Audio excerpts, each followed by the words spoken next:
Բարգավաճ Հայաստան կուսակցության հրավիրած խորհրդաժողովը հետաձգվեց, պատճառը Գյումրու սպանդիզո դարձած ընտանիքի վերջին անդամի փոքրիկ Սերոժ Ավետիսյանի մահն է։ Որ ավել բակաց խոսակցների տեղի չտա։ Ինչպես է ԲՀԿ առաջնորդը գնահատում իշխանությունների քայլերը Գյումրիի ոճրագործությունից հետո։ Աջիկ ջան,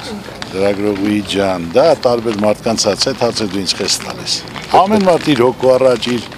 աշխատանքի առաջ իր պատասխանը պետք է տա։ Սա քննարկելու փոխարեն Գագիկ Ծառուկյանը առաջարկեց իր հետ գնալ Աբովյանի նորակառույց Սուրբ Հովհաննես եկեղեցի եւ մոմ վառել։ Ի տարբերություն Գագիկ Ծառուկյանի, Բարգավաճ Հայաստան կուսակցության պատգամավորները մեկնաբանեցին իշխանության քայլերը։ Հստակ ի սկզբանե պետք էր ժողովրդի հետ խոսել, ի սկզբանե պետք էր ասել այն քայլերը, ինչը պատրաստվում ենք մենք անել, ոչ թե անընդհատ Ռուսաստանի սահմանադրությունից մեջբերումներ բերել, ես անդադ ուզում եի մեջ սահմանադրությունից անկեղծացած լսել չէի լսում։ Մեր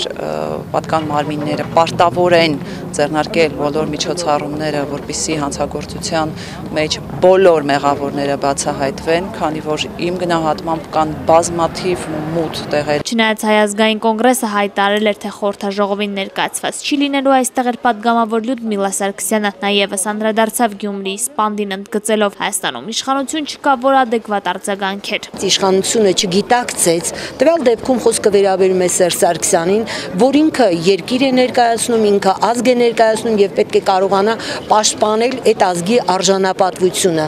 Ըստ էության նա իրեն պահեց վախկոտի նման եւ փորձեց ոչինչ չանել, որը կարող է բարկացնել ռուսական կողմին։ Առայժմ հայտնի չէ Բարգավաճ Հայաստան կուսակցության խորհրդաժողովի նոր օրը։